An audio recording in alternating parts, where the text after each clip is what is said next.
Oi, criança, eu sou o Jefferson Sarmento, eu sou escritor, eu sou editor da Tramatura e, bom, eu queria começar esse vídeo aqui lembrando o Tim Maia, que bradou com aquela voz toda, lendo Atingir Bom Senso.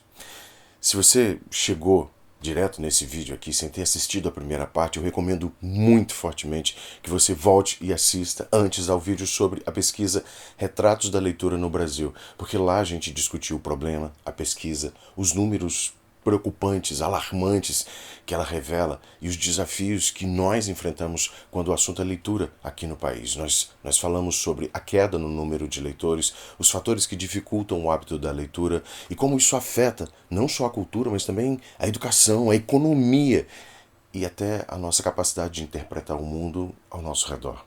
Agora chegou o momento de a gente dar um passo além e vamos falar sobre o que pode ser feito para mudar esse cenário. Afinal de contas, o problema está aí, mas não precisa ser uma sentença definitiva.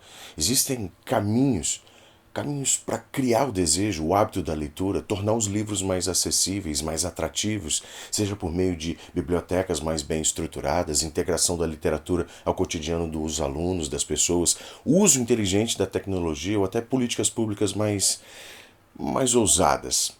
E como no vídeo passado, esse aqui não vai ter nem a vinheta. A gente vai direto pro assunto.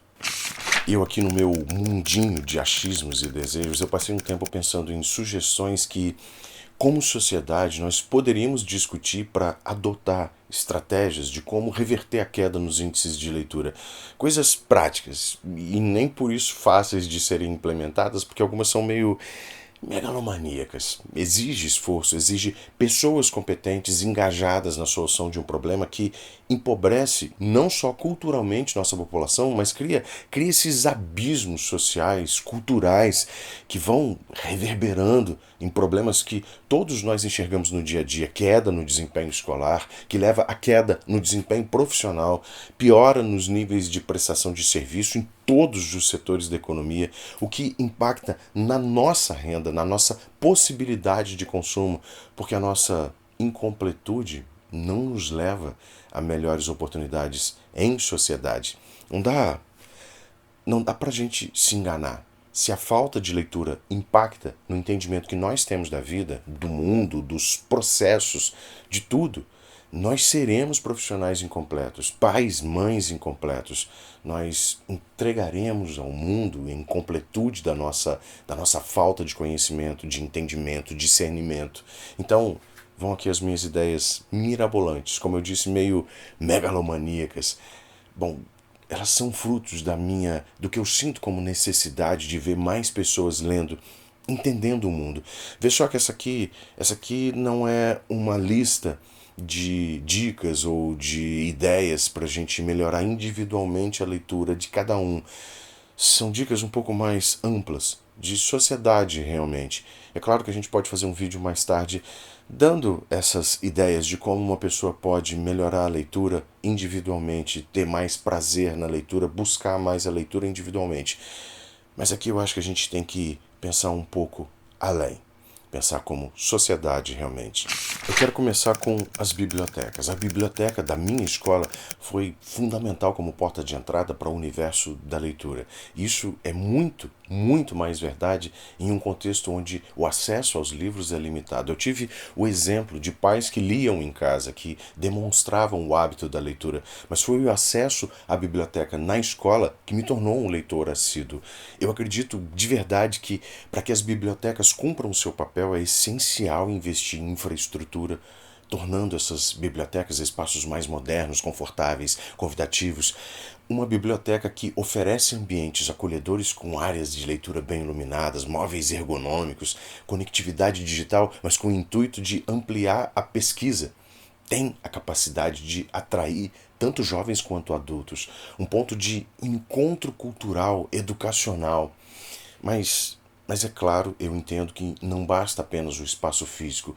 É crucial a gente manter um acervo atualizado, diversificado, que contempla desde clássicos da literatura até obras contemporâneas e abrange diferentes gêneros, temas, suportes como livros físicos, digitais, audiolivros, que seja um ambiente de palestras também, de convite à leitura, ao entendimento. Então, Então, além da infraestrutura e acervo, a gente precisa também de planejamento de atividades de incentivo à leitura, para engajar novos leitores, programas de mediação de leitura, guiados por profissionais capacitados para aproximar os leitores de diferentes idades de obras que muitas vezes pareciam distantes, desafiadoras para esse cara. Um mediador que não apenas lê, mas contextualiza, comenta, estabelece diálogos que enriquecem a experiência literária. Eu não estou falando aqui de aulas de literatura com viés históricos. Sim, elas são importantes, criança, mas não é isso. Eu estou falando da contextualização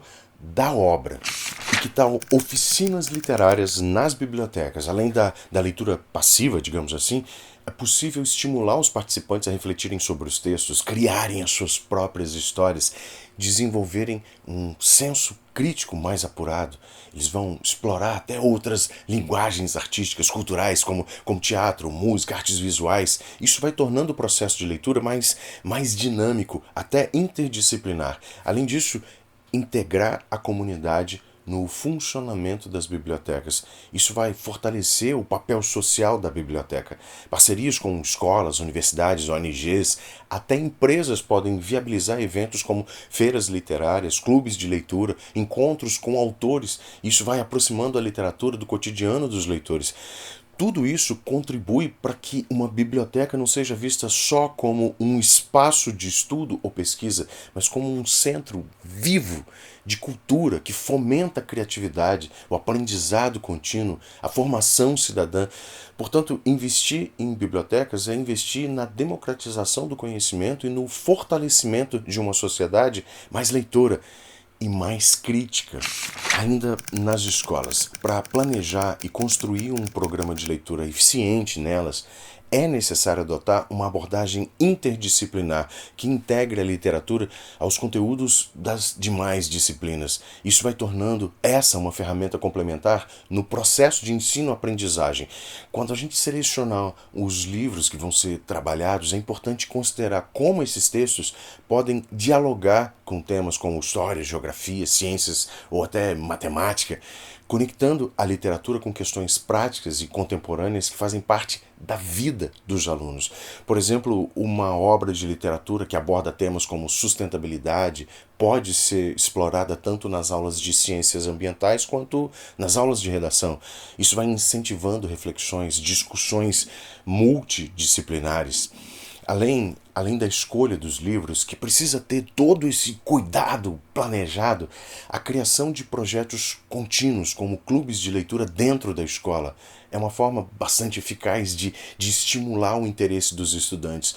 Clubes organizados por faixa etária ou por interesses em gêneros literários específicos, promovendo um espaço onde os alunos compartilham as suas impressões sobre os textos lidos e debatem temas relevantes sob diferentes perspectivas.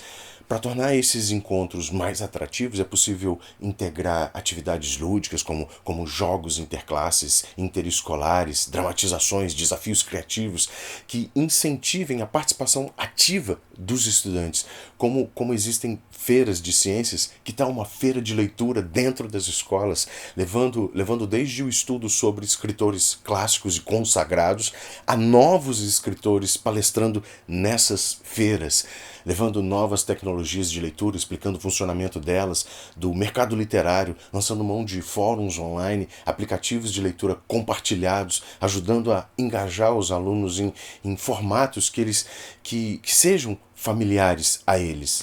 Eu falei sobre autores palestrando nessas feiras. Uma das coisas que autores mais gostam é de levar o seu ofício, o seu trabalho para mais gente, falar dele para estudantes. Eu falo isso por experiência própria.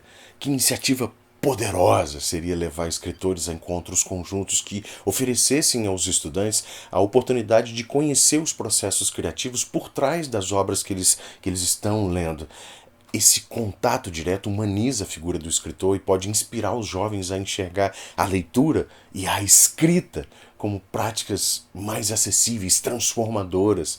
Para viabilizar essas visitas, as escolas podem buscar parcerias com editoras, bibliotecas, instituições culturais que promovam ações de incentivo à leitura.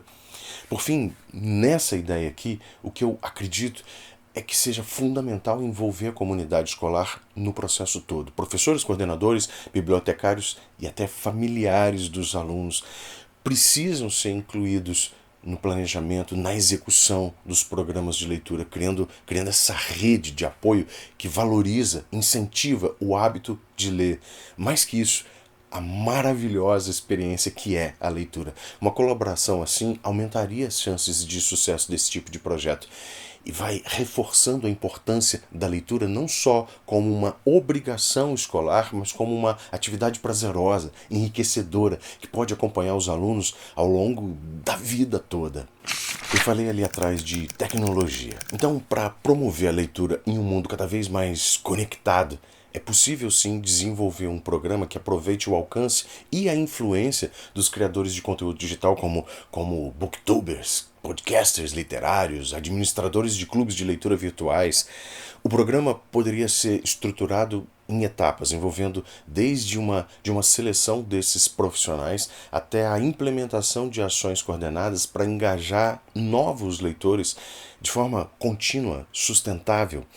O primeiro passo seria mapear os influenciadores digitais que já trabalham com conteúdo relacionado à literatura. E a gente vai priorizando aqueles com um público jovem, engajado. Booktubers que criam vídeos sobre resenhas e recomendações de livros.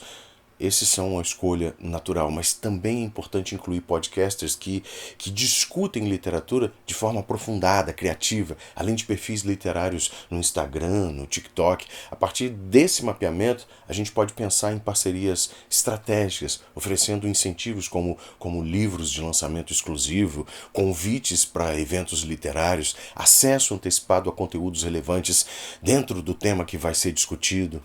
Parcerias estabelecidas, o programa poderia incentivar a criação de conteúdo colaborativo que combinasse diferentes formatos, diferentes plataformas. Por exemplo, booktubers poderiam gravar vídeos em parceria com podcasters para discutir um lançamento literário, promovendo o episódio tanto no YouTube quanto no Spotify. Clubes de leitura virtuais poderiam ser organizados em plataformas como o Discord, com a participação de influenciadores convidados para mediar discussões ao vivo, realizar leituras compartilhadas, responder perguntas da comunidade em tempo real, uma espécie de feira literária virtual constante e muito mais ampla. Para ampliar o alcance do programa, campanhas de engajamento poderiam ser lançadas nas redes sociais, desafiando os seguidores dos influenciadores a participarem das atividades literárias. Desafios de leitura, maratonas literárias temáticas, concursos de microcontos que incentivem a criatividade dos participantes. As melhores contribuições poderiam ser destacadas nos canais dos influenciadores e com isso elas vão gerando reconhecimento, engajamento orgânico. A formação de comunidades literárias online acabaria se tornando uma consequência natural desse trabalho, onde os leitores se sintam incentivados a compartilhar as suas experiências de leitura, recomendações, discussões em grupo. Essas comunidades podem ser moderadas pelos influenciadores. Isso vai criando um espaço seguro, acolhedor, para que novos leitores desenvolvam o hábito de leitura. Além disso, a plataforma poderia oferecer prêmios simbólicos como certificados de participação para os membros mais ativos, mais engajados, reconhecimento público, convites para participar de fóruns com autores, com editores. Por fim, nós monitoramos o impacto do programa por meio de análises como alcance nas redes sociais, aumento no número de participantes nos clubes de leitura, feedback qualitativo dos leitores através de pesquisas rápidas online. Com base nesses dados, o programa pode ser ajustado, expandido, envolvendo novos influenciadores, explorando diferentes nichos literários para atingir um público ainda mais amplo. Quando a gente integra booktubers, podcasters e outros influenciadores digitais em um programa estruturado assim, é possível transformar a leitura numa experiência interativa, dinâmica, acessível, especialmente para as novas gerações que já estão profundamente inseridas no mundo digital. E para fechar essas minhas propostas, ideias megalomaníacas, eu realmente entendo o apoio governamental como essencial aqui, no sentido de que é o poder com o maior alcance social no país, também com a maior responsabilidade de entender, de acolher, agir com a responsabilidade que o problema exige. Nós precisamos de políticas públicas planejadas, amplas, em teia, abarcando ações diversas, necessárias para consolidar a leitura como um hábito nacional. Nós podemos ter isso através do fortalecimento, por exemplo, do Plano Nacional do Livro e Leitura, o PNLL, que já tem por meta promover o acesso aos livros e o fomento à leitura em todas as regiões do Brasil. Nós temos orçamentos secretos, camuflados, negociados, escamoteados para tudo que é base e bancadas das mais variadas, algumas até muito mesquinhas, numas pautas que não atingem os nossos problemas de saúde, educação, cultura, os problemas essenciais para o desenvolvimento do país, da população. Por que não um orçamento aberto para fortalecer a leitura, exercitar a capacidade das pessoas de entender e criar em cima do entendimento daquilo que elas estão lendo? Por que não um orçamento que vise o aumento da criação, construção mesmo e manutenção de bibliotecas públicas, especialmente em áreas rurais, periferias urbanas, onde os índices de leitura são mais baixos, com projetos, eu repito, que estimulem as pessoas a se maravilhar com esse ambiente. Saindo do investimento em infraestrutura, que tal a gente voltar os olhos para as pessoas, para os profissionais necessários para atuar nesse ambiente, com a formação continuada de professores, bibliotecários, capacitando esses profissionais a atuar como mediadores de leitura nas suas comunidades, não só nas escolas, como grandes artistas. Eu acho que essa é a melhor definição, artistas da leitura.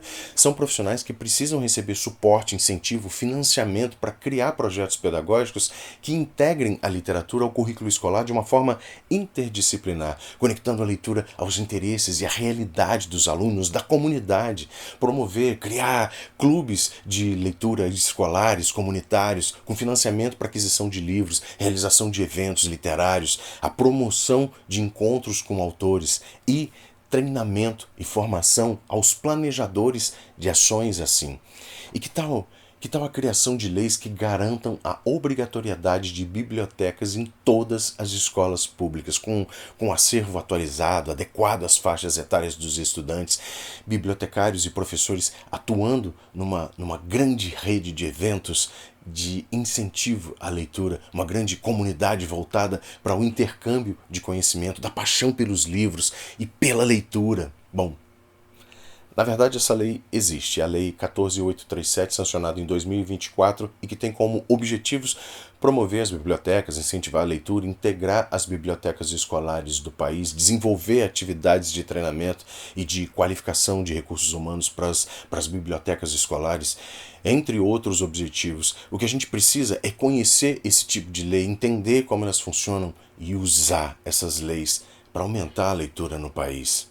Mas e que tal um vale-livro que permita às famílias de baixa renda adquirir livros gratuitamente em livrarias e feiras literárias, promovendo a leitura no ambiente doméstico? Que tal parcerias com plataformas digitais para disponibilizar bibliotecas virtuais acessíveis gratuitamente a toda a população, permitindo que leitores de diferentes localidades tenham acesso a essa ampla variedade de títulos, desde clássicos da literatura até obras contemporâneas, democratizando ainda mais o acesso ao conhecimento e à cultura. Eu não estou falando só de uma base de dados para você baixar um livro, mas de uma loja gratuita, chamativa, bonita, onde você possa acessar e se deixar seduzir por esse ou por aquele livro.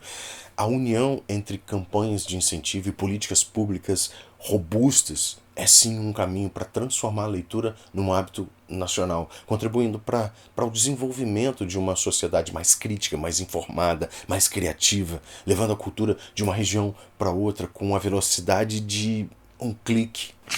De verdade, eu não tenho dúvida de que o declínio na leitura no Brasil é sim um desafio significativo para nós chegarmos a um país mais apto ao crescimento, a ter pessoas mais preparadas para os desafios do cotidiano, os desafios da vida em sociedade, da vida profissional. Nós precisamos de políticas públicas, não só federais, mas estaduais, municipais também, adequadas a esse objetivo mais amplo, investimentos em educação, em cultura, mobilização de diferentes setores da sociedade, inclusive. Nós precisamos, eu vou repetir, nós precisamos reverter essa tendência. A leitura é mais do que um hábito, é uma ferramenta essencial para o desenvolvimento pessoal, social, econômico. O futuro de uma sociedade depende de leitores mais críticos, leitores mais curiosos, preparados para os desafios de um mundo em constante transformação.